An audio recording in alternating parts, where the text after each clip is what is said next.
Hello and welcome to the Nintendo Bros podcast. I'm Pete, And I'm Derek. and glad you could join us today. We are going to be talking about the Wii U, a retrospective on one of the greatest consoles of all time. I think that's debatable, but okay. Well, I'm clearly being facetious. Just want to let our audience know that you can also check, depending on where you're listening to this, we have a YouTube and a SoundCloud channel. So you can go to the SoundCloud channel and listen to us there and download. And any support right now would be great. Share with your friends. We really want to continue doing this. And, we just did a 3-hour Smash Brothers talk about the Direct. And I think it has, 16 views?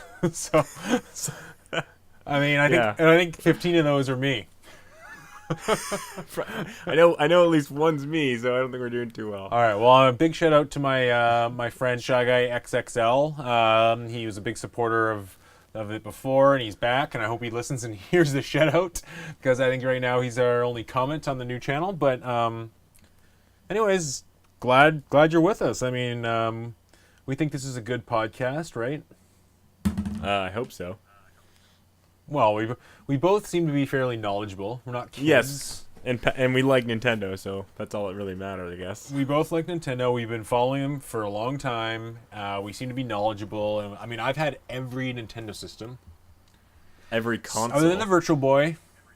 Every console. No, I had the Game Boy Advance. I had the Game Boy Advance SP. I had the DS Fat. I had the DS Lite. I had the DSi. Had the 3DS. Did you have the Game Boy Color? Did you have the Game Boy Color, Peter? I had the Game Boy Color. No, you didn't. I had the original Game Boy too. Yes, I did. There's no way you had the Game Boy Color, because I had the Game Boy Color. I stole yours. Okay. Once it's in the house, it's in the house. Okay. No. I had the original Game Boy.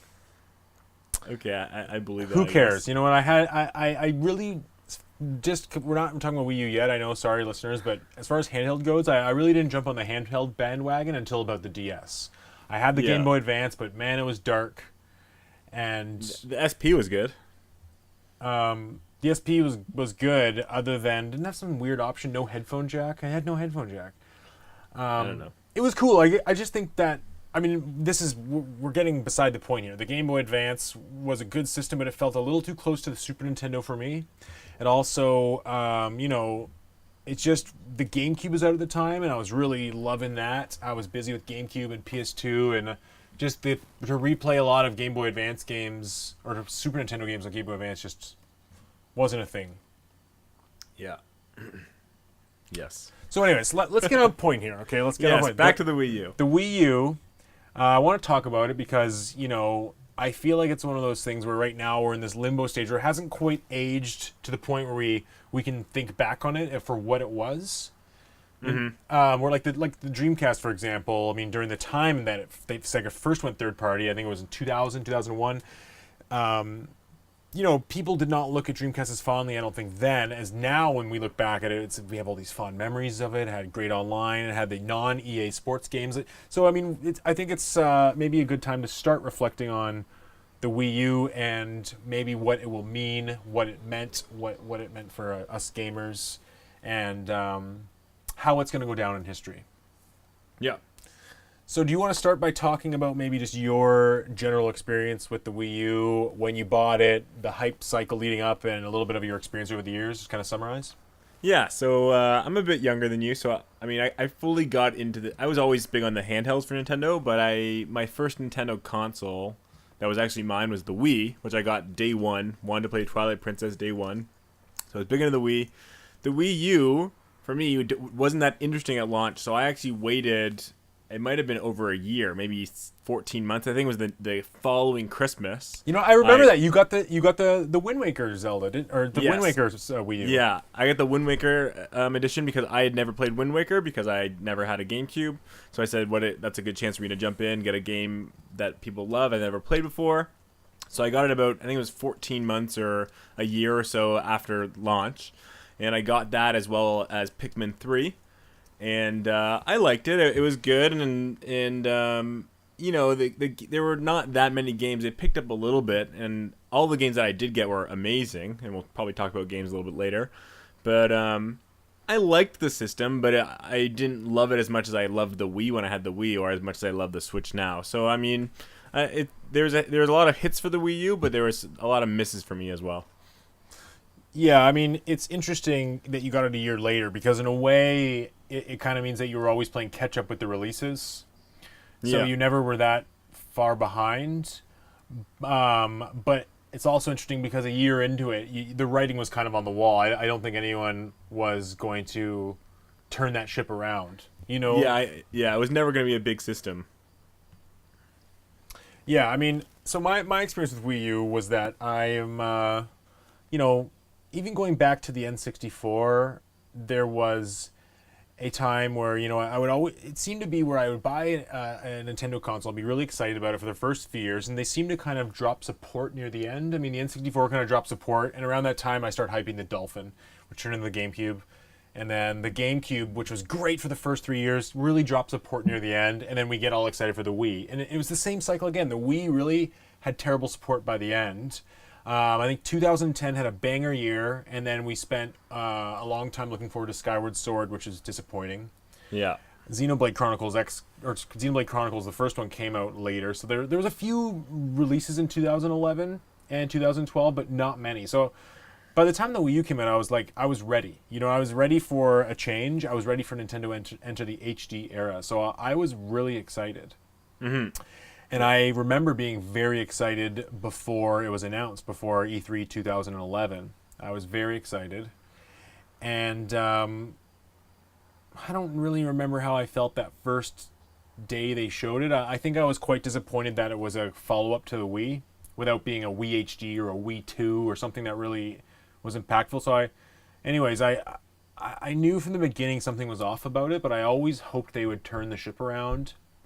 I always had hope, and I bought it on launch day, and I remember on launch day it had sold out, and people thought it was going to be successful, and then the next few months of sales kind of reported that it had dropped off a cliff, and then support started dropping off for it, and I had every major release. I mean, I played Lego City, I bought Monster Hunter 3 HD, even though I had it for Wii. I bought Need for Speed because it was a great port. Like I bought everything. I bought New Super Mario Bros. U, Zombie U, Assassin's Creed 3. I was like one of those guys who supported this system. Yeah. And I mean, overall, it was a fairly disappointing system, but at the same time, I have a lot of fond memories with it. It's hard to kind of gauge. Like, I feel like some of the decisions made early on were very, very bad. Yeah. I'm the same. I'm the same as you. Like I have a lot of fond memories of the system. And again, if there's one good thing that I have to mention, is that the games that the first party games that the Wii U did have are stellar games. Like for the most part, they have a good. It's small, but they have a really strong lineup of first party games. But I agree. I think there was. I mean, I know the name of the system was talked to death at launch and even through its whole life, the Wii U. Oh my God! But Yes, yeah. But I think the Wii U name really did impact sales.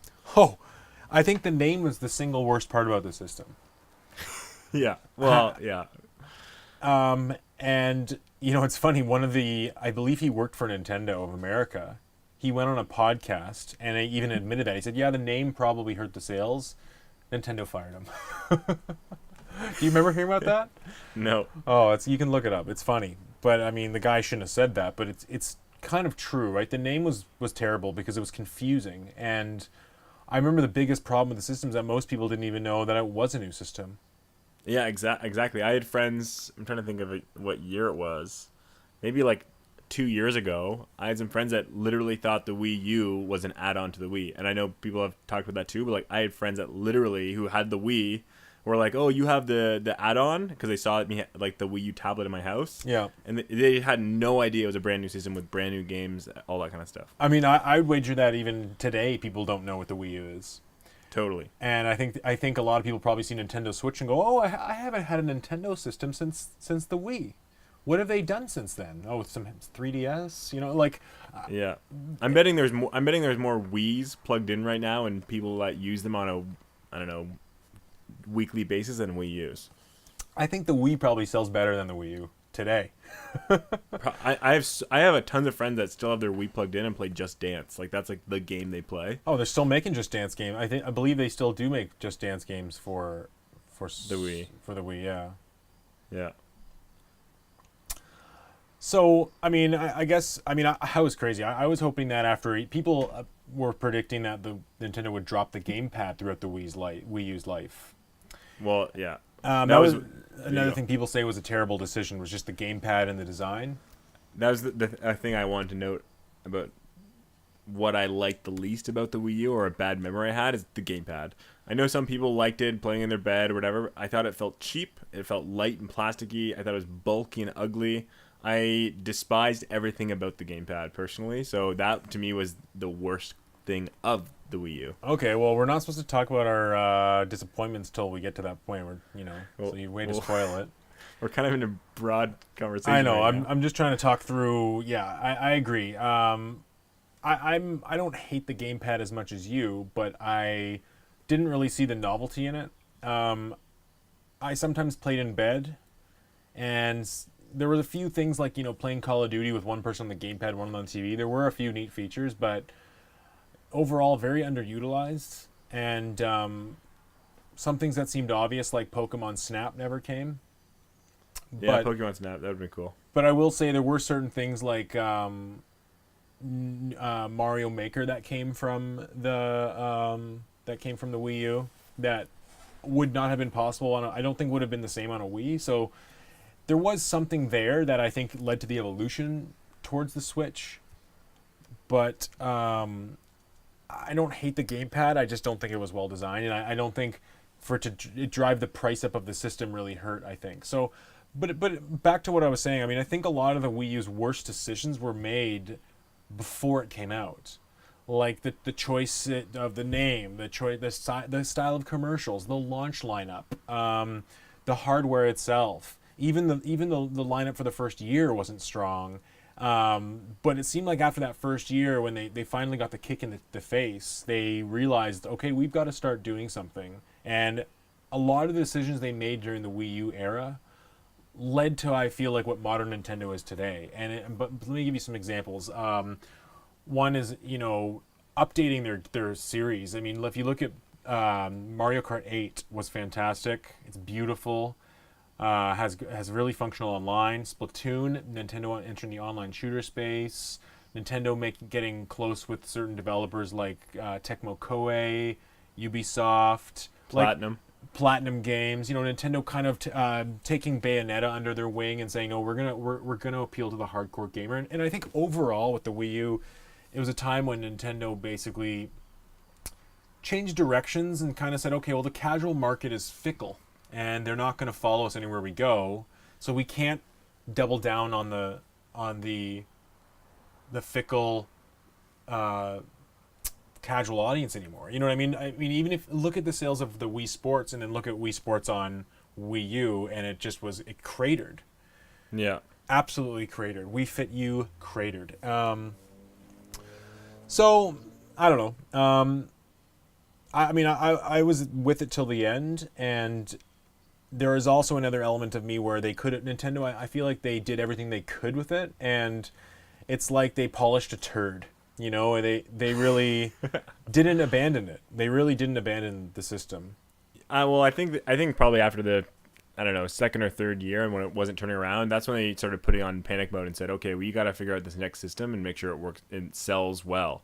So I think even though they were focused on software, I think they had abandoned the Wii U a long time before they were actually done with the system, and they were working hard on the Switch. Like, I just don't think they really, as much as they showed the front that they were supporting it and cared, I think they were already moving on early into the Wii U's life.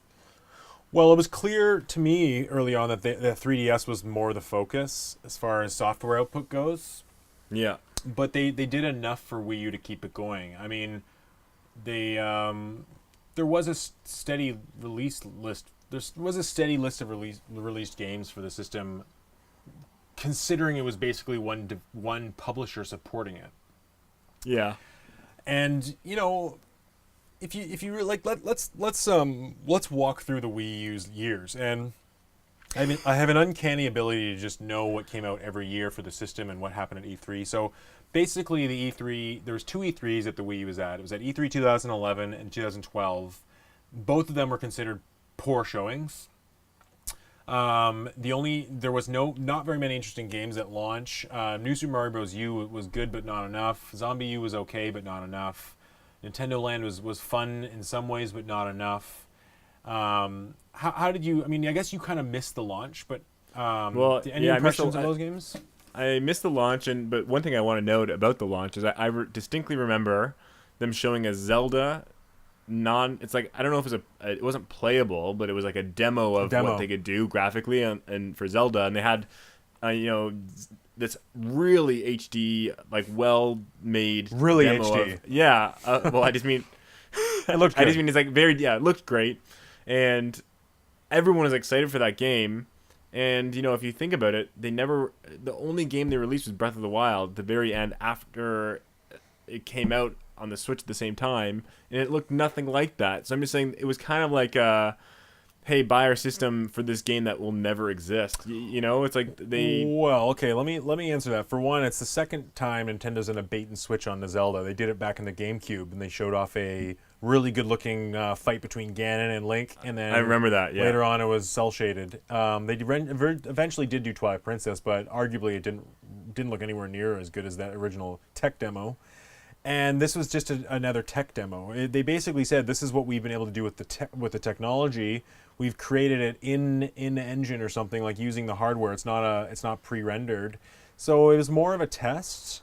And to be honest, every developer's guilty of showing tech demos. Totally. I'm not blaming Zelda I'm not blaming Nintendo for that. It's just more so I was looking forward to that game because I was someone that didn't get the Wii U right away. So it's like, oh, sweet, when that game gets further along, gets closer to announced or a release date, then I'm going to jump on and get the system. But it's kind of like they didn't really, like, if I think about the hardcore games that are like, more actiony or more like darker or gritty, where are they on the Wii U? Right? You got what, Bayonetta 2? Like that's really Zombie U. Zombie U, sure, but I just mean they're really the problem to me. The reason the Wii U did fail is, one, they didn't get their casual audience back because of the name, the problem, and they didn't get the hardcore fans because they didn't have any hardcore games at all through the entire time, especially at the start. Yeah, and I mean, the thing is, the launch, they were, you can see that they had good intentions with the launch. With Nintendo Land and New Super Mario Bros. U, for all intents and purposes, were games that should have appealed to the casual market. I mean, New Super Mario Bros. For Wii had sold 20 million units, and Nintendo Land kind of looked like a follow-up, like a slight follow-up to Wii Sports. But I think, as far as the casual market goes, I think it was inherently just something that was too difficult for them to understand. Asynchronous multiplayer is not as simple as picking up a little controller and swinging like a tennis racket. Yeah. So, and to me, to not have a Wii Sports at launch was a really poor decision, because that was really the killer app of the Wii. But I mean, things like Zombie, I liked Zombie U, and I felt like, as far as the third-party support goes, I mean, they launched with a Call of Duty, they launched with Assassin's Creed, Mass Effect, Madden, like they had all those third-party bases covered. But the problem was that these were games that were not even necessarily on par with their PS3, Xbox 360 counterparts. And meaning, in the case of Mass Effect, like, yeah, Mass Effect 3 came out for Switch, and then Mass Effect Trilogy came out for the same price on the other systems. So it's like, a lot of these games that seemed interesting were hampered, and clearly Zombie U had a rushed development cycle and wasn't an A-tier effort, and none of the games really launched. You know what I mean? It was kind of a failure to launch. Yeah. None of these games are spectacular. And without a strong lineup, a year after that, the PS4 came out and the Xbox One came out. Yeah. So it's kind of like, if you don't have that first strong line, because they Nintendo was hoping that they'd be the first one out of the gate. You know what I mean? Like, have a strong lineup, get sales. They didn't. They floundered. They didn't have those sales. And then PS4 and Xbox, everyone just got on that train because they were the big announcements. And then the Wii U kind of just fizzled out. Well, I'm under the impression that, as far as every generation, I think a lot of these general gamers, especially in the last decade or so, have a choice to make. It's between Xbox and PlayStation. Nintendo's always the oddball out. So I don't think there's anyone who's ever sitting there weighing the options between a Nintendo system, a Microsoft system, and a PlayStation system. They're thinking. I totally disagree. Nintendo. It seems to me that Nintendo's always that outlier where it's like that's for families, it's for kids, or it's for that Xbox, PlayStation owning gamer who does want something interesting and different. Because I don't know anyone. Literally, I don't know anyone other than families, kids, and extreme casuals that have a Wii without having another system too. Do you? Like, do you know anyone that just has a Wii who you would consider a gamer? Just the Wii and didn't have a PlayStation 3 or Xbox 360? Yeah, I knew people that have a Wii and then they moved on to the PS4 or the Xbox. Oh, really? So they never had a PS3 or an Xbox 360 during the Wii generation? No.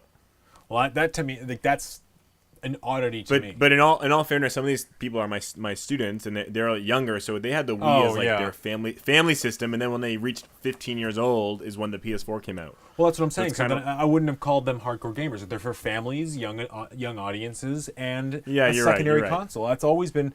I mean, since the N64/GameCube, they've kind of transitioned that way, and probably I don't think the Wii U wasn't set up or designed to be a secondary system. Like even if you look at the Wii, that's a great secondary system. It was cheap.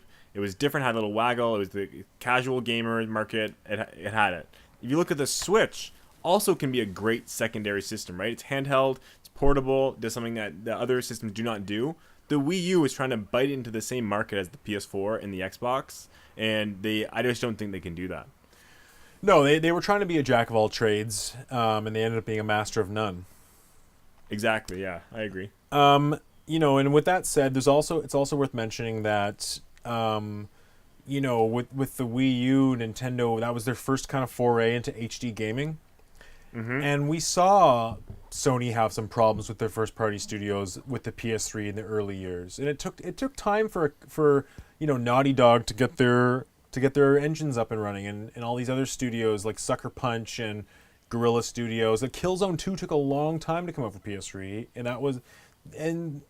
so there was that HD hurdle. It's a big jump to make for these developers, and Nintendo was making it for the first time. So there was that growing pains, except this time where Sony and Microsoft had third parties to back them up, Nintendo did not have that. So they were really on their own as far as supporting their own console with their own software. Yeah. So they were kind of screwed from the beginning, especially when sales started dropping off. And I think they were hoping that the Wii name would carry it and the Wii success would inspire third parties, and it just didn't. And so the launch, back to the launch for a sec, because that's where we started talking about this. The advertising was terrible. The name was terrible. We've established that. But I really think that New Super Mario Bros. Was a poor launch choice. Nintendo Land's a throwaway. Like that's like a 1-2 switch. Like you just don't know. But I really think if you look at the Wii, like the Wii launched with Twilight Princess and Red Steel, Red Steel, Twilight Princess, and Wii Sports, and Excite Truck. Like it's a good launch. Like it's a launch that gamers wanted it and casuals wanted it. Didn't it launch with Madden too? I have a weird, or is that recently? Yeah, no, the Wii had a bunch of other sport. I mean, I'm talking about the kind of the bigger, more exclusive games. Yeah, I had Madden and FIFA and a bunch of other, games like that. But its major launch titles and advertised launch titles seem to be Wii Sports, Zelda. It had it launched with a Call of Duty too. Yeah, but Call of Duty. I think it came out a couple of weeks after, with Call of Duty 3, I think it was. Yeah. But back to my point is that the major unique selling point in games from the Wii launch lineup was Twilight Princess, Red Steel, the Ubisoft first person shooter. I loved that game. I liked it too. We can talk about that another day because it's a divisive game. And thirdly, it had Wii Sports, so it had the bases covered. Now let's fast forward all the way to Switch and look at how it launched. It launched with basically Breath of the Wild, 1-2 Switch, and Bomberman. So you can see how it's kind of almost a similar lineup in that 1-2 Switch is the casual game. It's got a brand new Zelda that appeals to the masses, and then it's maybe got kind of a side game that's not as. Bomberman. I can't compare Red Steel and Bomberman. But then now let's look at the Wii U, and the Wii U launched with New Super Mario Bros., Nintendo Land, and Zombie U. And I think had Zombie U been this breakout, standout, massive, successful first-person shooter, then the system could have done a lot better based on that early momentum, but it wasn't. It is a game that I think has like a 60, 70 on Metacritic. It was a little bit divisive. You know, had one weapon. It just wasn't a huge game. And New Super Mario Bros. U and Nintendo Land were not convincing anyone to buy this system. Like, if you really take a step back and look at it, like, who's this system really for? You know? Yeah, I know what you mean. It's a weak launch lineup. It's interesting because, again, we already briefly mentioned, but the Wii, it was kind of barren as far as software goes in its last year or even longer. Yep. So I really agree with your point where I think they struggled switching over to an HD system because they were having no Wii games come out, and they had a pretty weak Wii U launch. I mean, it took them a while to get those HD games going. That I think that was the thing. They didn't realize the manpower or in the hours in the work that they need to get HD games going, and I think that really hindered their launch lineup. And also, everyone was forgetting about the Wii because no new games were coming out for the Wii. So I think it was partially people were forgetting about the Wii and picking up PS3s and Xbox 360s when they were cheap, right? They got a whole new library with that, and then the Wii U came out. There's no games, and the people just stuck with their PS3s and cheap PS3s and Xbox 360s until PS4 and Xbox One. Yeah, I mean, they really kind of dropped the brand in that last year. They really could. I mean, you're right. There wasn't a lot. They were kind of riding on Skyward Sword, and it just wasn't a big enough title to just sustain it for that whole year or two. Yeah. So, all right, should we talk about some games? Well, let's get into the first year, right? So, I mean, we're gonna go year by year. No, there's only like 4 years. I mean, so after the launch lineup, I mean, it also had bad momentum with this game. Like, you didn't really have a big exclusive until Lego City in March. And that was, I mean, it's a Lego game, so it's not gonna blow the masses. Not gonna blow away the masses. And then we waited until June for Game & Wario, which was a flop. I even own it. I don't really like it. And then we waited all the way till August until Pikmin 3. And you got to think, you're like, okay, well, what's coming out the first 9 months of your system? Well, Pikmin 3, Lego, and a crappy Wario game. Okay, there's Monster Hunter, there's a couple third-party games here, but just nothing. You know what I mean? Yeah. Just nothing to attract people. Like, granted, I love Pikmin. I liked Lego City. I played all these games. I liked them, but not big, well-rounded games for a big audience. Let's be honest. And that fall, they had the Wind Waker remake. They had Mario 3D World and Wonderful 101. I mean, and what just wasn't that strong of a first year. Yeah. That was 2013. I mean, this 3D World's great. We can talk about that later. Wonderful 101 was a flop. I liked it, but it flopped. And then they also kind of tried to push out the Wii Sports U, the Wii Fit U towards the end of that first year, and they landed like a wet blanket. Yeah. And it was a really poor year, and I think I still had hope at the end of the year. I said, you know what, they drop the price again, they get Mario Kart out next year, DK next year, Smash Bros. Next year, and the 2014 was a good year for the Wii U.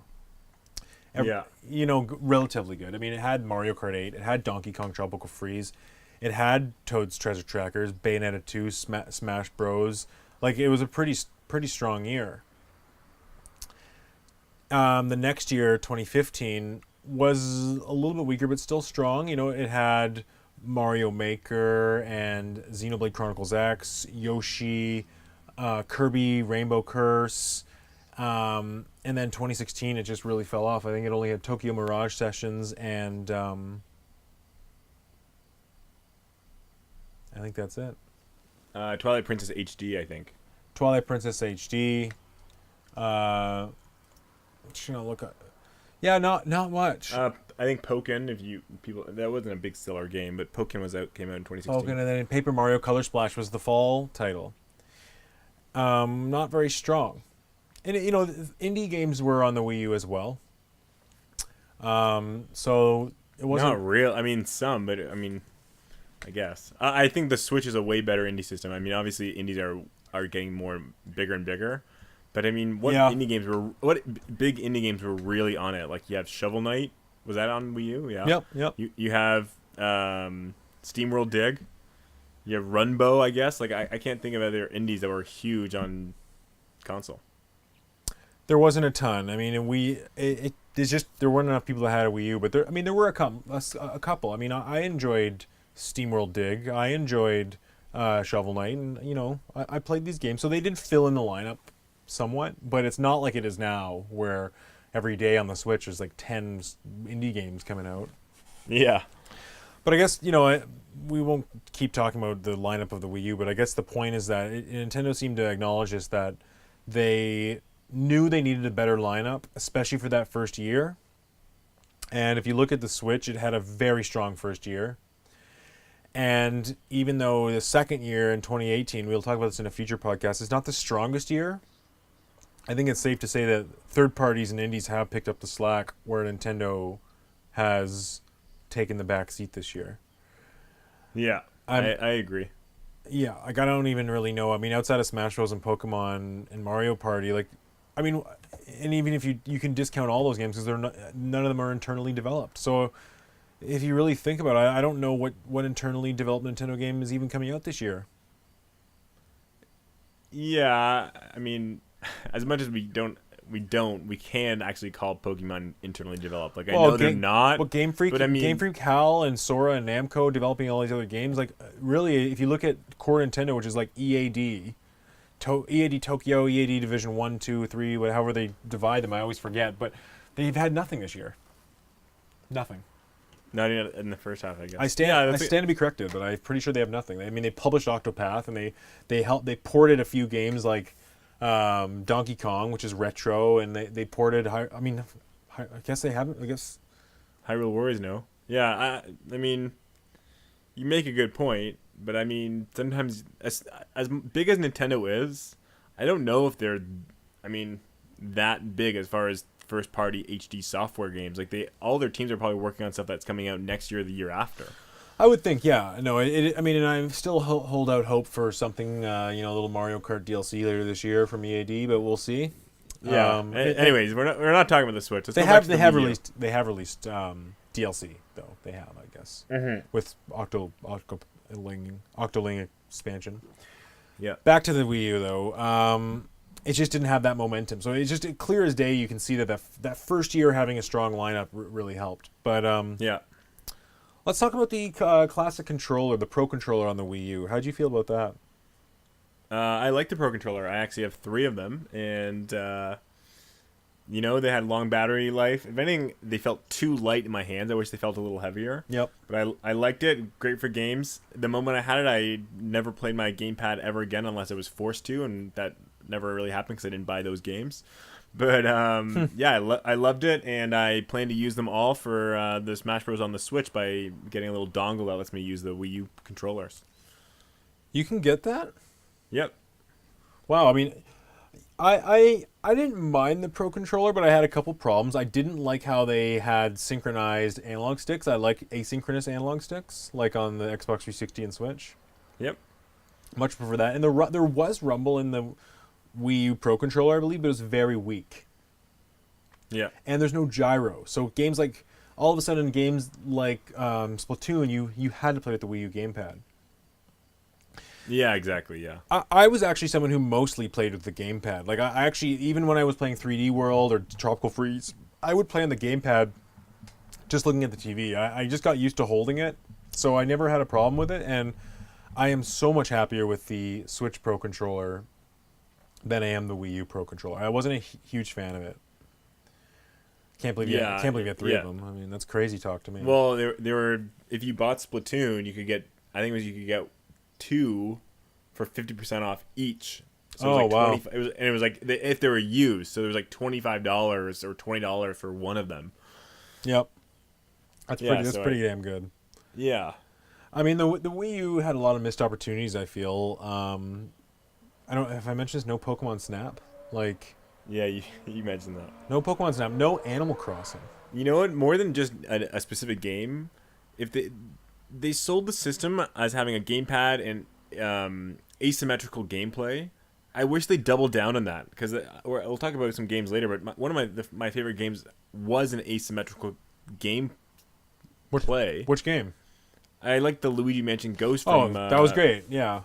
like that was like, okay, like this is the first time in video games you can really do something like this, where you have two different screens doing two different things. Like this is really cool, and they never did it again. It was like the controller officially became a portable 15 feet away gamepad where you could only like you play the games 15 feet away. More or less, but let me touch that topic here because you mentioned that the asynchronous multiplayer. Actually, GameCube had an asynchronous multiplayer. Do you mean asymmetrical? Sorry, asymmetrical. Pac-Man Versus is basically the same idea as Luigi's Mansion in that someone has their own screen and can see more of this map or see more features to the map than the people on the TV. So it's kind of it's honestly Luigi's Mansion was a great. The mini game was great. Like I have memories of going to my friend's house and we had 5 people just playing this nonstop, like non-gamers, laughing, hooting. Like it was honestly, I didn't put it on my highlight of the system, but it is one of my highlights of the whole system. Mm-hmm. Was that one mini game, and it really showed it. And there were other times too, like I really liked how it was used in Toad's Treasure Trackers, even though it was subtle.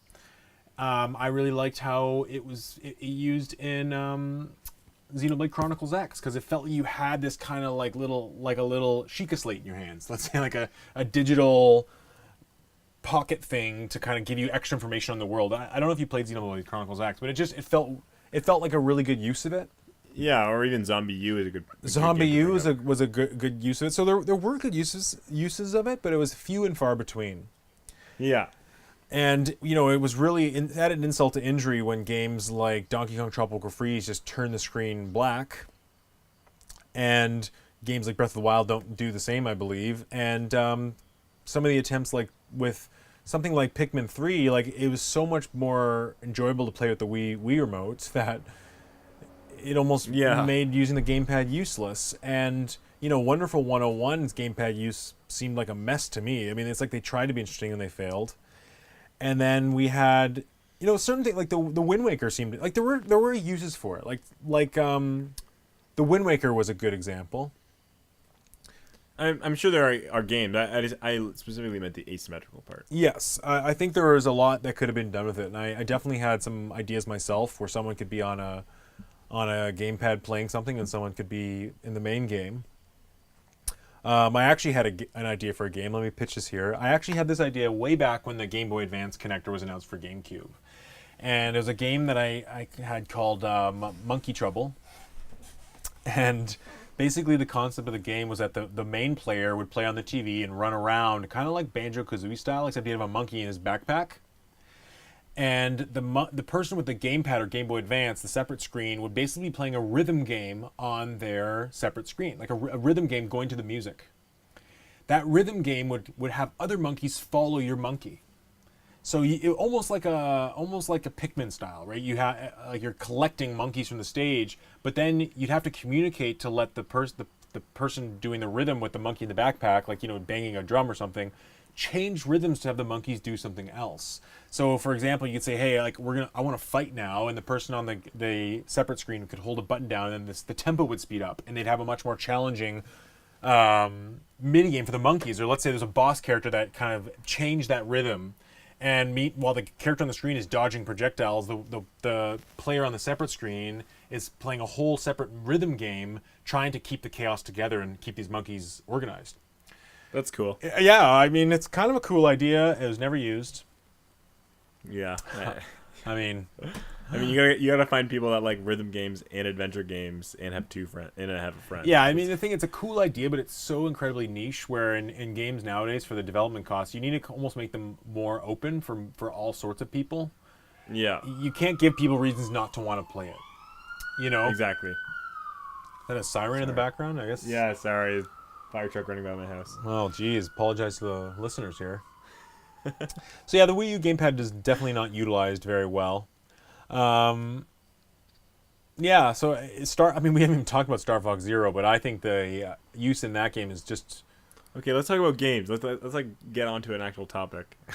Okay, let's talk about... so basically, we've pre-prepared our Wii U top 5 games. Mm-hmm. Do you want to give me your top 5? Sure. I put mine in order, but I don't know if you did. Oh, I didn't put mine in order, and I also picked ones that were not necessarily like my top 5, but top 5 that you might also that I really liked and you might not have mentioned. Okay, then do you want me to go first? Because mine are pretty much my top 5 favorite, pretty generic. Sure. Go ahead. So my top 5 Wii U games: Mario Kart 8, Mario 3D World, Smash Bros. 4, Donkey Kong Tropical Freeze, and Xenoblade Chronicles X.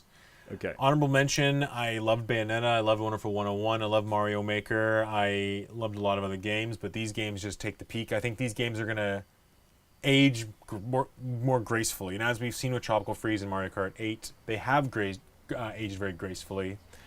I hope 3D will get the Switch port. Anyways, what are your 5? So, I mean, I agree with a lot of your games. They're all awesome. And the 2 games I specifically didn't put on my list were Smash Bros. And Mario Kart 8. I loved those games. I just thought they were such an obvious choice that I wanted to maybe get some more interesting titles. Yep.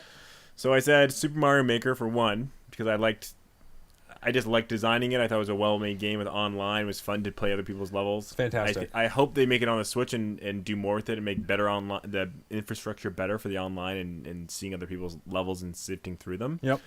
I also said Yoshi's Woolly World. I just had a lot of fun playing that co-op. It was something that I could have a friend that doesn't play video games come over and we could play it together, which I'm always looking for in games. Yep. I put Hyrule Warriors. I loved Hyrule Warriors. It was my first time to play a Mushu warrior game. I loved it a lot as well. It was great. That was great. Yeah.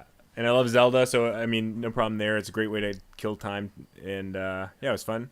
I put Smash Bros. I guess, anyways, because I just liked it that much. And then my last game that I don't even think you played was Tokyo Mirage Sessions. So Okay. I really liked that game. It was my first time playing like a real JRPG by I forget the company that does it. It starts with an A. Atlas. Atlas. Okay, I thought it was Atlas. Yeah, so my first time playing a game by them. Absolutely loved it. I picked up Persona 5 for the PS4 just because I liked Tokyo Mirage Sessions so much. Hated Persona 5, so I don't know why Tokyo Mirage Sessions was so good to me, but I loved every second of it. I played it for like 80 hours, beat the whole game. Did you like Persona 5 more? Oh, I hated Persona 5. Wow. I've only played 10 hours of it. I couldn't keep going. It was so boring. Now here's the question: would you buy a port for Switch? A Tokyo Mirage Sessions? Yes. No. As much as I loved it, I wouldn't play it again. I wouldn't probably play any JRPG again. It's 80 hours. It's like there, you know what I mean? No kidding. There are problems with it, but I just can't. And I really loved it, but I just couldn't dedicate 80 hours because some of it is a slog. Like some of the dungeons do get repetitive. Every JRPG is a slog to some extent, right? That's what I mean. So it's like I couldn't dedicate that time again. Now, I will say Mario Maker I thought was such an excellent game. Excellent use of the gamepad. Tons of fun. I feel like the time frame it came out, I didn't get a good chance to really dig into it. The same. And I kind of left it off my list because I really think it's going to come for Switch, and I think it's going to be better than ever before with multiplayer and everything. So I kind of left it off. The other game I forgot to mention was Splatoon. I absolutely loved Splatoon on Wii U. It definitely is on my top 5, but I love Splatoon 2 so much that I kind of felt like, I got to give them space for some of these other games, even though I'm contradicting myself because I put Tropical Freeze on the list, but I love Splatoon. But yeah. overall, not looking at our lists here, what do you think the best game for the Wii U was overall? Mario Kart 8. Same here, definitely. I think it boosted the sales a lot. It was the most iconic game at the time. It was the Luigi. It was coming after the Mario Kart Wii, which sold like 30 million copies. So if there's any chance at all that a game was gonna save the Wii U, it was Mario Kart. And I'm a huge Mario Kart fan, and Mario Kart Wii is one of my least favorite in the series. I hate that one. Quite disappointed with it. So Mario Kart 8 was a return to form, and I feel like they never have got the racing better. Couldn't agree more with you. 100%. The animation was fantastic. I mean, when I really take a step back and think about Mario Kart 8 as a whole across Switch and the Wii U, it's one of my most played games ever, and definitely probably one of my favorite games ever. Probably on my top 5 list. Yeah, it's just such a strong game that I can sit down and replay it right now. And the thing is, there's so little to really do or unlock in it that it speaks to just how damn fun it really is just to jump in and play. Yeah, I agree. And there's nothing in that game that I don't like, if that makes sense. Like Smash Bros to me, like there's so much to it, but there's a lot of Smash Bros for Wii U parts of it that I just don't like.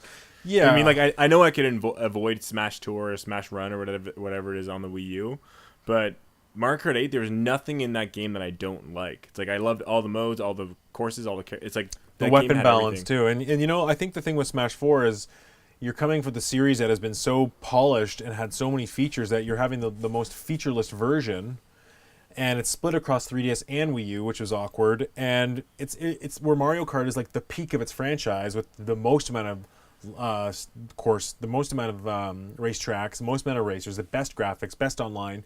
Where Smash 4 just kind of felt like a good-looking Smash Bros that didn't have the same feature set. So it was a little bit less exciting than previous Smash Bros for me.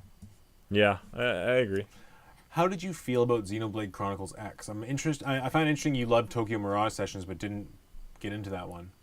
Well, I played Xenoblade Chronicles X for maybe, I don't know, 20 hours before dropping it. I liked the game, but I don't love the combat. First off, I thought the combat is you're just clicking a button and watching it happen. It's just very boring. There's little strategy. I think the world's awesome, but I mean, I never got to the scale, so I guess I missed out on like the real fun core of the game. Yep. But to me, like, it was a beautiful place to explore, but there just wasn't that much to do that I found captivating. It like really wasn't interesting to play. Yeah, I mean the combat, from what I understand, is pretty similar to Xenoblade Chronicles 2, and I mean I remember playing Xenoblade Chronicles on the Wii, and the combat's pretty similar in Chronicles X. I know. I played the Xenoblade. The problem with me is I played Xenoblade Chronicles 1 on the 3DS, so I played it almost around the same time as Chronicles X. Did you beat it on 3DS? No, I didn't. I got bored of that game too. I do not like the combat in Xenoblade Chronicles games, so that's why I have no interest in 2 at all. I think I just don't like the combat system. I kind of agree. Yeah. I mean, at the same time, I like how it's not random battles. I don't like how you feel like it just auto plays a little bit. Yeah, it just like auto attacks, and you press A on a certain of your 8 little circles, and it fills up, and you press A when it appears on the screen. It's just like a boring fighting system. There's not a lot of strategy. I find you either win or you lose. I will say though, and one of the things I actually appreciate about Xenoblade Chronicles X that a lot of games don't do is that you understand the systems later on in the game. So I mean, I played for about 30-40 hours, and I never beat it either because it was near the end of the Wii U's life cycle, and I just wasn't playing games as much at that point. But you really did start to learn the systems later in the game. Where I like that feeling of being. A lot of people don't like that they feel like they're dropped in this giant world and it's not very well explained and they don't really know what to do. And the quests are confusing, the upgrades are confusing, how to get skills are confusing. But the fact that there's so much to it and it was so big, to me, made the world feel vaster.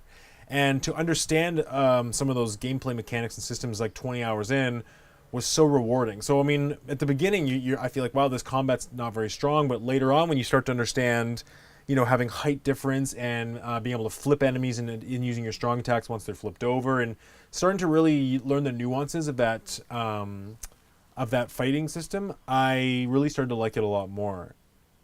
And I just exploring that world, man. It was just it was just huge and beautiful, and the world is awesome. And Monolith Soft has always done wicked worlds. Yeah, and I actually really hope that they return to that Xenoblade Chronicles X approach of focusing on grand open world exploration, because I think from what I've seen, Xenoblade 2 is a little more compartmentalized between land masses. Mm-hmm. So, I mean, I really like that game. To me, that's one of my fondest memories of me and my friend sitting around playing it and just kind of... It was one of those games that I could hand the controller to my friend and say, here you go, play a bit. And he wouldn't necessarily say, well, what do I do? How do I play? You just run. Because even just exploring new areas got you unlocked and got you experience and got unlocked abilities in quests, right? So you could do anything and beat the game. You didn't have to go to a quest log and follow it. You could literally just run around the world and you could be completing quests unbeknownst to you. So I would hand him the controller and just say, hey, play for a bit, whatever. And even if you died, you kept your experience. And you really felt like you were gaining and accomplishing stuff. So I really enjoyed it. Yeah. Now, let's move on. We have our Wii U top memories. Okay. You go first. Okay, so I mean, these are more like the Wii U top announcements. I have 4 top memories. Okay. The first one is Miiverse. We haven't talked about it, and I just think it was a brilliant feature. And I think it's something that it's too bad that it's died with the Wii U because it was a really cool feature, and they were onto something with that. You know what I mean? It was like they had their own Yeah. forum within their ecosystem, and there's a lot of funny memories and funny posts, and seeing the posts in 3D World or seeing them in Smash Bros. In the Miiverse stage was very interesting. Or I love them in Splatoon. I even like how they carried it over to Splatoon 2. I really liked Miiverse, and I found that I would end up spending a lot of time just messing around and exploring on Miiverse. What did you think about Miiverse? Did you ever mess around with it? I don't think I cared about it as much as you did. I'm trying to think about it. Like, sure, there were some funny comments, but honestly, I just care more about the game that I didn't really care at You didn't all care? about Miiverse. Apathetic. I don't even think I made a Mii on Wii U at all. If I think about it, like I might have made some Miis for the Wii U Smash Bros for Wii U, but I think after the Wii, like the Miis Yeah, on the Wii, I wasn't making Mii's, but I had my one Mii that I transferred over from 3DS, who came from Wii, and I used Miiverse a little bit. It was mostly something that you would be in a game, and then you'd see some awesome drawings. Do you know what I mean? yeah, I know what you mean. Anyways, my next top Wii U memory was E3 2014. I thought that Nintendo knocked it out of the park at this E3. Like, just knocked it out of the park. They unveiled Splatoon. They showed Breath of the Wild for the first time. They showed Smash. Did they show Breath of the Wild for the first time? I think 2015, I think. no. I think that I'm gonna look that up right now. Breath of the Wild first unveiling. I'm pretty sure it was E3 2014. Yeah, E3 2014. It's that first trailer. He jumps off the horse and fires it at. Oh yeah, and then the Guardian chases after him. I remember. But I was just. It looked so awesome, and it looked exactly what I wanted it to look like. And it looked like they were taking all the notes from modern games and redoing this series in a brand new engine and brand new scope, and they nailed it. Even though the game didn't come out for 3 years, that first trailer had me really hyped, and it looked really beautiful. I mean, this E3 also had Smash Bros. That's also, not a Wii U memory. well, not anymore, but no, but it was my memory of it being Wii. At that time, I had no notion of it ever coming out for Switch. Yeah. At that time, they said it was coming out in 2015 at that time. So I just mean it was a great E3 for Wii U, and it was just like, wow, Nintendo's really going hard on the system. They also had Bayonetta 2, and they also unveiled Mario Maker at this E3. So it was, and Captain Toad. So it was like, they really, if you think about it, there was a ton of games. Probably a better E3 than all of Nintendo's Switch E3s. You know what I mean? Yeah. Yeah, I agree. I'm not talking in terms of like hype and sales. I'm talking in terms of new releases. No, yeah, I mean, you got to remember too.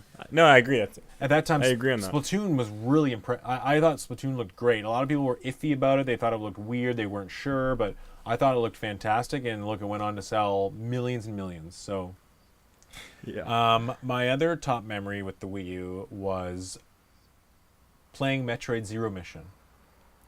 It's a game that had always wanted to play. And, I didn't really have I had a Game Boy Advance, but I wasn't too into it, so I kind of missed it. I ended up playing Metroid Fusion on the 3DS, what was it called? The royalty program, or it was called. Like, the early adopters got The ambassador program. So I played Fusion that way, and I loved it. And I'm like, wow, I need to play Zero Mission. And when it came out for the Wii U, and believe me, it came out from Japan first, and then Europe, and then North America, if I remember correctly. I was waiting. I was hungry for this game. And I remember it came out, I bought it, and I played the whole thing, half on the gamepad, half on the TV, and it was just really nice to see that game kind of blown up on a bigger scale versus the Game Boy Advance screen, and I loved it. Mm-hmm. It was a great experience. And I think my last Wii U memory, and I don't know if this is a memory or more just a congratulations, but I'm glad that Nintendo kind of took Bayonetta under their wing. I mean, for one, I never played. I played a little bit of Bayonetta on PS3, but the load times were very poor. It was mainly optimized for the 360, Xbox 360. So I kind of skipped it on PS3 for that. And I was just glad that they introduced me as well as other Nintendo gamers to this franchise, then put her in Smash Bros. And now they have the third one coming to Switch. So it's like they almost took the franchise under their own arms.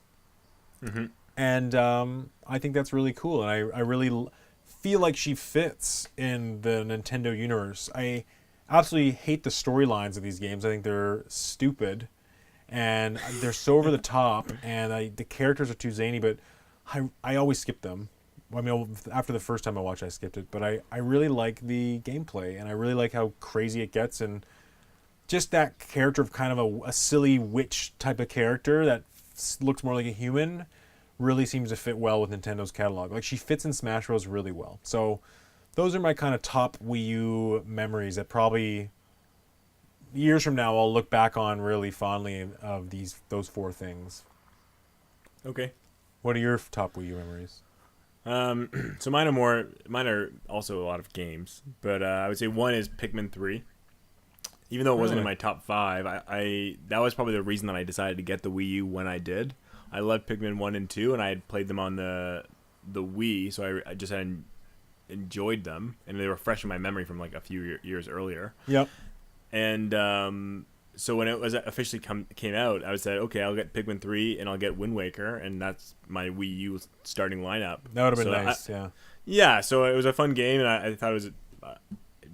I didn't actually like it as much as I liked Pikmin 2, or even Pikmin 1, but it's a good game. I mean, I still convinced me to get the system, so... Now, we can have a whole different podcast about Pikmin, but I love Pikmin 3, but I would put it ahead of number 2.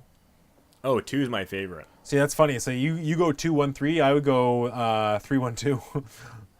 Well, okay.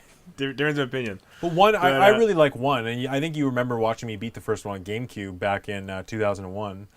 Nope, because I specifically remember when you did an overnight with your two friends. No, that was when we beat Wrecking Drive on Xbox. Pikmin, I believe you sat in my room till 4 in the morning, and I beat it. I remember Pikmin. I might have seen the end, but I remember specifically that I started watching you guys. It was on your birthday. You were playing like day 1 or day 2 on Pikmin, and I went to bed and I came back and you guys hadn't slept. It was like day 18. So I'm gonna let you know you're incorrect. You know how I know? Because Pikmin came out on December 3rd, 2001. And that's pretty close to your birthday. My birthday's on November, so it was not my birthday. Yeah, but I mean, it could have been weeks later. Just like, okay, but I'm just saying. And can I tell you one other thing? You know when I got Pikmin?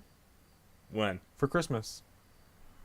So your memories are all clouded.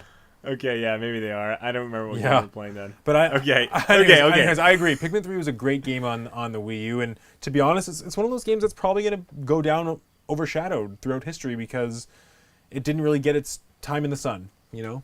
I agree. I mean, I really hope they do a trilogy release for the Switch. I know out of all the trilogies, that one's probably a long shot, but it would just be sweet to have that on handheld and portable. I agree, but I really, my gut tells me that they're going to reintroduce Pikmin, maybe call it like Pikmin World or Pikmin Universe or something, and it's going to be like a brand new Pikmin, and 1, 2, 3 will kind of just be aged throughout history. I think they're gonna take this series up a notch for the Switch. I don't think we're gonna see 1, 2, 3 come out on Switch. Okay. I really don't know. I hope they do is all I'm saying. I hope they do too.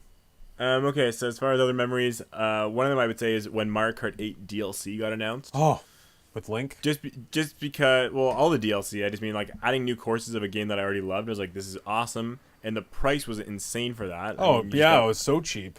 So, and that was like one of the first times Nintendo really stepped into the downloadable content kind of market. So, yep. It kind of opened that whole door right there. So that was a really cool moment. Well, also, and just as a note to our listeners, we actually have a legacy podcast on our YouTube channel where Derek and I talk about the release of the DLC for Mario Kart, and we discuss it, our opinions about it, and good times. Yes. Give it a listen. And the other one I was going to say is the asymmetrical gameplay. I had a lot of fun with that. And the last one, this is kind of obvious, and I'm sure a lot of people would say this, but anything to do with Smash Bros. Was big to me. So the entire Smash Bros. For Wii U, the 3DS demo, I figured out a way to get several codes so I could play with my friends for the 3DS Smash Bros. I loved all the character announcements. You know, I'm the kind of guy that reads all the speculation, all the rumors and leaks, and and figure out the characters that are coming out. So any Smash Bros. Game is big to me. So that was a good memory. Which exactly? What character? Honestly, I can't think of one off the top of my head, but I would say to be totally honest, some of the DLC characters are probably the biggest. I was just gonna say Cloud being announced was a huge moment. Huge. Cloud is huge. Just that was insane, and it kind of just opened up. It was almost like you had a third eye open up and say, "Wow, we can put any character in this game. It's not just so." Even when they announced Mega Man, right? It's kind of like, and then they announced Pac-Man later on. It's like, oh man, they've opened the door to 3D or third party huge names. So I was like, yeah. So then everyone's kind of speculating what characters could be in this game still. So it was just an awesome game. I think that Cloud though really kind of opened that door a little more though, because it was a character that had not been on a Nintendo system really that much, and I agree. Yeah, it was kind of like, wow, you're reaching outside of the Nintendo circle now, which was really interesting. Plus, he's a badass character. He's one of my favorite characters. He's also like one of the best characters in the game. So. Yeah. Any other top memories for you for Wii U? No, that's probably it. Okay. Let's move on to our bottom memories. Okay. My first bottom memory was E3 2012.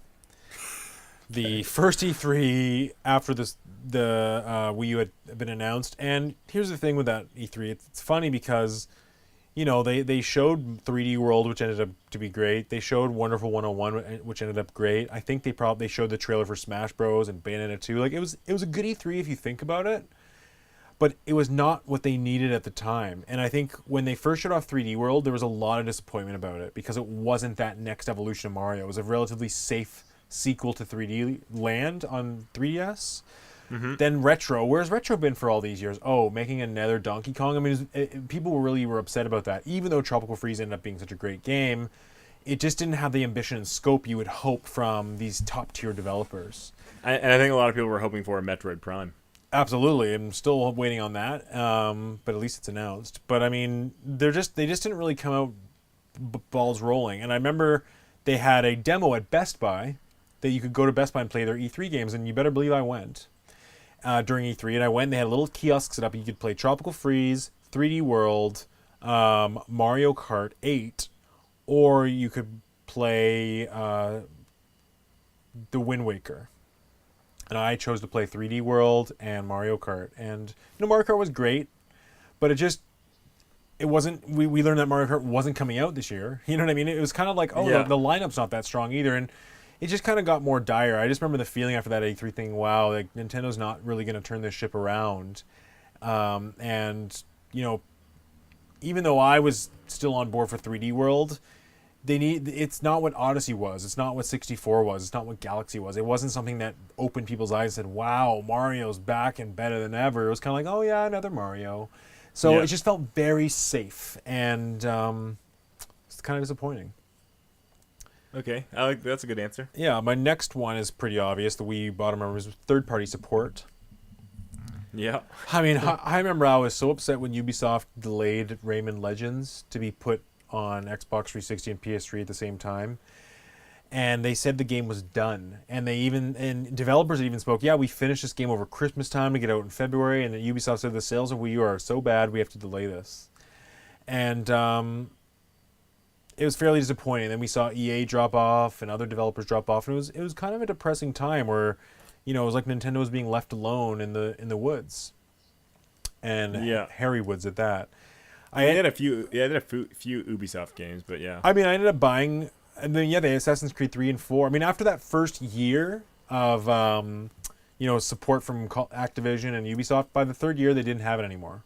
Well, what about Rayman and Just Dance? I mean, I'm sure Ubisoft had games. Well, Ubisoft literally released Just Dance, but I mean, at the beginning they had a very powerful lineup. They had, you know, when did Rayman come out?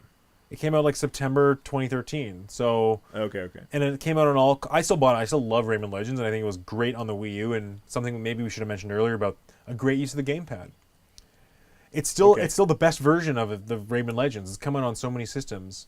But it was after Rayman Legends, and it was the fact that this game was being developed as a Wii U exclusive, and then it was finished, and they delayed it just so it wouldn't come out first on Wii U. Which, from a business standpoint, probably makes sense, but it was just like, wow, you have no faith in this system. None. Yeah. And then after that, it was just not a peep. Not a peep from a developer. And I mean, even getting Tecmo Koei to release Hyrule Warriors was really awesome in 2014. Another thing I forgot to mention with E3 2014 was Hyrule Warriors. Yep. But it just the support was quite poor. And yeah, the third party support was probably one of the worst parts about the Wii U and one of the reasons it failed so miserably. Okay. And my third biggest disappointment was the Virtual Console. Even though I loved Metroid Zero Mission, I found the way they handled the Virtual Console wasn't very good. And if you wanted to bring your Wii Virtual Console games over, you had to load it up on the Wii side or pay $1.50, and there was input lag. And I had some problem with my Wii U halfway through the cycle where my games started disappearing. You know, I had tons of... I bought so many Virtual Console games on the Wii, and now they're kind of just gone. Do you know what I mean? I don't even know if I have a link to them at all, and it doesn't sound like I'll ever be able to re-download them again. I feel a little bit screwed, like I was screwed that way. But that's true with anything downloadable. I mean, like if you don't have it downloaded on your system, eventually the servers get shut down. That's true, but I would expect going forward, like, you know, if I'm going to buy a Virtual Console game now, I would hope that I have it for the next system. And I know Sony didn't do that with PlayStation 4 either. Like none of their PlayStation or PS2 classics carried over, I don't believe. Yeah, I don't know, Peter. I mean, that's like one of the best ways to make money as a company. Well, I know, but I'm thinking from the consumer standpoint because I'm a consumer. I don't work for these. I'm not saying the best part about Wii U is making money off consumers. I just wouldn't. You just said I'd expect it. I wouldn't expect that. Well, maybe not, but I still, and I guess the other disappointing thing was the fact that on the Wii, the Virtual Console was brimming. Like N64 launched day one on Virtual Console for Wii. It took over a year on the Wii U. Why? I don't know. It turned into, it's like the old meme or the old saying where it used to be a faucet they turned on and it turned into a drip. And it was like they were drip feeding these games over time, and it was really disappointing. And it just sucks because you're like, wow, we had all these games the first year on the Wii, and now we're waiting for them to be slowly released throughout the whole entire life cycle of the Wii U. And also the Wii had TurboGrafx and Genesis and all these other systems, all these third parties, and they were just nowhere to be found on the Wii U for Virtual Console. So it was just kind of like this. It was like the Virtual Console slowed death, you know? Yeah. So those are my kind of bottom memories. Okay, my turn? Yep. Okay, well, you kind of hit one that I was going to say, but I thought the whole backwards compatibility for the Wii to the Wii U was something I absolutely hated.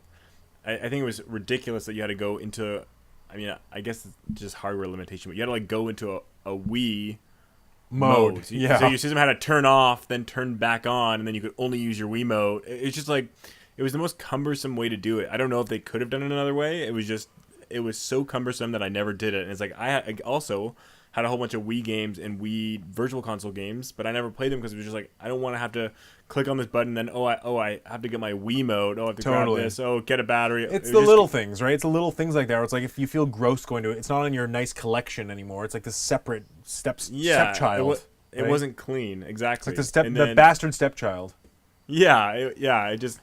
It wasn't smooth at all. It'd be one thing if you click it and just went whoop and it flipped to the other mode. Yeah. That'd be okay with me. But it's like, oh, okay, press okay. Yeah, turning down, turning on. And it's like, it was just long. It was ridiculous. And the OS being so slow didn't help. Like the Wii U had a very slow operating system to begin with.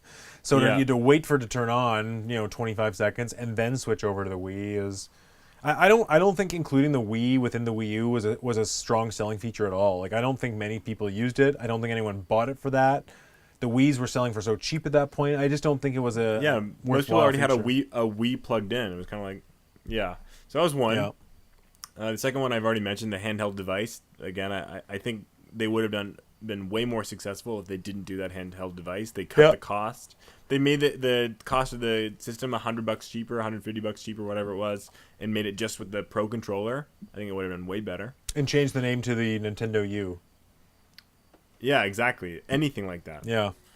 And lastly, this one's not so much the Wii U specifically, but it's happened during the Wii U era. And I'm sure a lot of people would agree with me as being the most monumental thing that happened to Nintendo is Satoru Iwata passing away.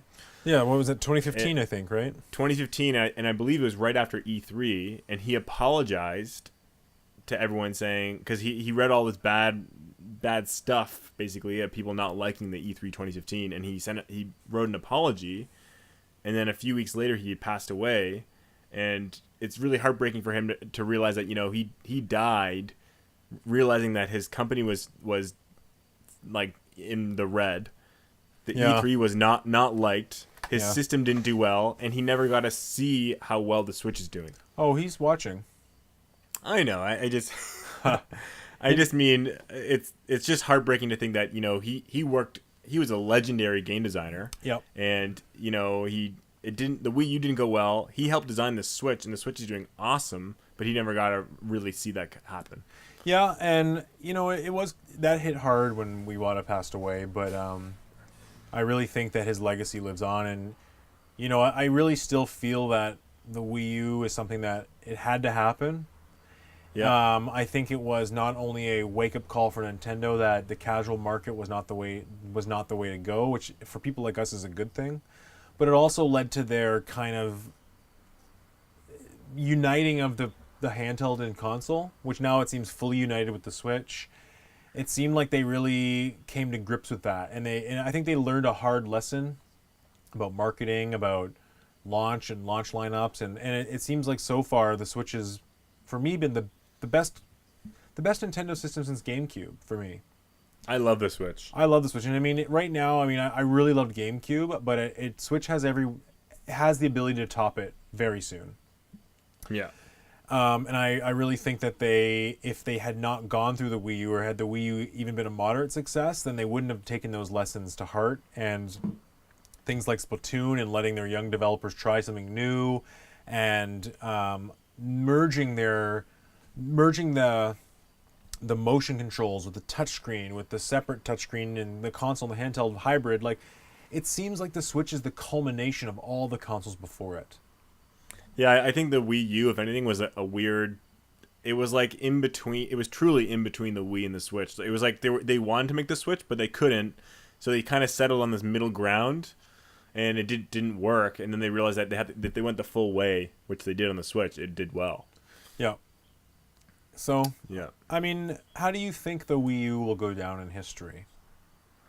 I think it will be fondly remembered for its small but strong game lineup, and I think everything else will be remembered as a crap system. Well, I do think that it depends, because it really depends on how many of these games actually get ported over to Switch, because at this point I don't think anyone's going to look back on Wii U and be like, oh, Mario Kart 8, because now Mario Kart 8 has become such a prevalent game on the Switch. And I really think... But if you're looking back on the game, if you look back on the system, you'll say, oh yeah, they had Mario Kart 8. That's a good. I don't know. But it's not. It's not like with the Dreamcast, where there was all these games that are just Dreamcast games, and yeah, maybe they got ported years later, but the Dreamcast was the home of all these great games that never came to other systems, and now we're living in this time when porting and remastering games is so popular. It just seems that with the Wii U, if nothing stays in the Wii U, then it'll be less remembered than... I mean, it really depends. Is 3D World going to get a port? Is Xenoblade Chronicles X going to get a remaster? You're right, but I don't know. I mean, like, you're right. Like, Bayonetta 2's out, Tropical Freeze is out. Hyrule Warriors, Captain Toad. Yeah, good point. But Pokemon, Mario Kart. Okay, you're right. You're leaving me speechless, actually, when you keep naming games. Lego City. There's not that much left. There's not much left. Rayman Legends. Lego City. I just think Wii U, regardless, will be remembered of having that good lineup. Even though all those games have moved to the Switch won't be remembered for those ports. The Switch will be remembered for the Switch games, and I think the Wii U will be remembered for the Wii U games. I agree. I just, I think it depends. Like, I think if some games never come to Switch, then we will have more of a memory with those games. And even something like Star Fox Zero, for example, a game I really don't think is going to come to Switch. I'm a big advocate. I think everything should be really released for Switch. Even Kirby Rainbow Curse. Everything. one for 101, everything they can. Other than the only games I think that'll actually stay on the Wii U are probably like Nintendo Land, and what's the one I just said? Probably Fatal Frame 5, Star Fox Zero, and maybe Pikmin 3, depending on how they carry on Pikmin. And something like Mario Maker, I think we'll get a sequel versus a port or a remaster. Yeah. So I really. Sorry, can I just? Speaking of which, just we're talking about games and being port. The one game that I wish was on the Wii U that never was is a Fire Emblem game. They had a great GameCube game. They had a great Wii game, and nothing on the Wii U. Well, there's a lot of games that should have come out on the Wii U. You know what I mean? I know, but Really I just mean it's like they had Zelda. I understand that. I mean, we can account it to its bad sales as the Wii U in general. They didn't want to put all the software. No Metroid, no F-Zero. Yeah, you're right. Why would they put a big good, AAA? Exactly, yeah. I just that was to me was an omission that I thought they should have had. Yep. The other big omission for me was Animal Crossing. Not that I like the series, but I think people predicted it for a long time. I don't know if you remember early on in the Wii U, they had the Animal Crossing Plaza on the home screen. Oh, I think I do. Yeah, I remember that. And it was like all these HD modeled Animal Crossing characters. And you're thinking to yourself, wow, with Miiverse, with the gamepad and drawing your clothes and touchscreen and multiple screens, like this is the perfect system for Animal Crossing. Yeah. Never happened. Yeah. Never happened. And part of me doesn't... still hasn't happened on the Switch either. It definitely will, I think. Yeah, I know. But I just think it's one of those things where they probably made the decision to hold it over. And, if we're speaking about Animal Crossing for a sec, I'm not a huge fan of the series, but I do think that the next Animal Crossing is going to take it up a notch because I have a feeling at some point it wasn't developed for the Wii U. And I think that team kind of, had some ideas, and they probably went off and made Splatoon and other games. But I really think when Animal Crossing comes back, it's going to be an evolution, a real evolution of the series. Yeah, I mean, the Wii U is an interesting bastard, wasn't it? Yeah, it's an interesting system to talk about. If there's one thing that I think is true is even in 10 or 15 years, people will be talking about the Wii U even in regards to its failure. Do you know what I mean? Like, I think it's going to be a historic system because of how poorly it did. Yeah, absolutely. But considering that Nintendo, it's kind of sandwiched in between two massive successes, right? That it's like they had a massive success with the Wii, a huge flop of the Wii U, then a massive success with the Switch. It really just shows that you can never count Nintendo out. Yeah, exactly. And it's like one of those things. If Nintendo has a bad system, they still have all these great franchises, and they can always come back. And that's kind of the cool thing about them. And I appreciate the Wii U for what it tried to do. It tried to be different. It tried to do something outside of the box. Mm-hmm. And I think sometimes in the creative world, you have to fail.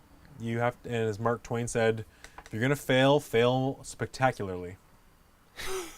Nice quote. Well, don't just fail and be like, whatever. No, yeah, like, yeah. If you're going to fail, be like, no, I'm going all in on this. Like, we are doubling down. We're going to make this thing. We're going to do it. We're going to carry it out. We're going to push it, advertise it, and they didn't give up. A lot of people thought they were going to drop it after 2 years, and they didn't, and I admire them for that. I think they carried it on just as long as they needed to.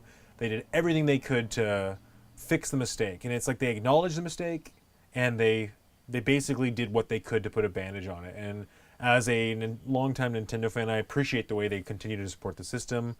I appreciate the way they put Breath of the Wild on it still, and I appreciate, some of the things they did with it. So, I don't have any I personally have good memories with the system.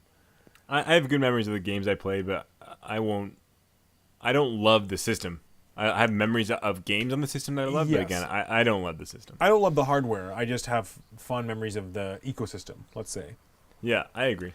Some people have said, just to kind of finish this off here, some people have said that they like the Wii U more than the Wii. Ooh. Which is an interesting one because, and I sometimes debate it because, as much as I like the Wii, I feel like the best games on Wii U, some of the better games on Wii U, are better than. There's more 9 out of 10 games on Wii U for me than there was on the Wii. In a sense, like it's like the Wii had a lot of good games, but few great games, and the Wii U had a few more great games, and that's it. You know. Yeah. I mean, if I'm looking back, I totally agree that the Wii U had better masterpieces or whatever. Yeah. But I personally like the Wii lineup more, just because I have so many Wii games. Yeah. And some of them were 7s, some of them were probably 6s, but I enjoyed every single one. It's like I never didn't have a game to play. Yeah, that makes sense. And the thing with Wii 2 was that there's this elegance to the simplicity of it. Like you had a Wii remote in the system and you were good to play. You didn't need a gamepad and a Wii remote and all this other crap. And it's so cheap. It was so cheap eventually to buy Wiimotes. So it's kind of like Yep. to play even a game like Boom Blocks, right? That game it was so fun to pick up with 2 friends that came over. They're not good at video games. I was like, hey, just play this game. We had fun for a couple hours. I like Boom Blocks. Yeah. There's a lot of good games like that. Even like No More Heroes and even Red Steel. Red Steel. I mean, I liked Red Steel. I know a lot of people. I love Red Steel too. I love Red Steel. I didn't play Red Steel 2. I love Red Steel 1. I played that game like every single weekend with one buddy for the first like year of the system, because that's the only game he had, and I went to his house and we played that game every time. And and the thing with Wii that was nice was that even games that weren't as amazing, let's say like the Conduit or even I like that game too. Yeah, but they were fun because you knew you were going to get some sort of new control experience with it. Oh yeah. Where the Wii U, you didn't really get that with most games, but at least on the Wii, you knew you're getting.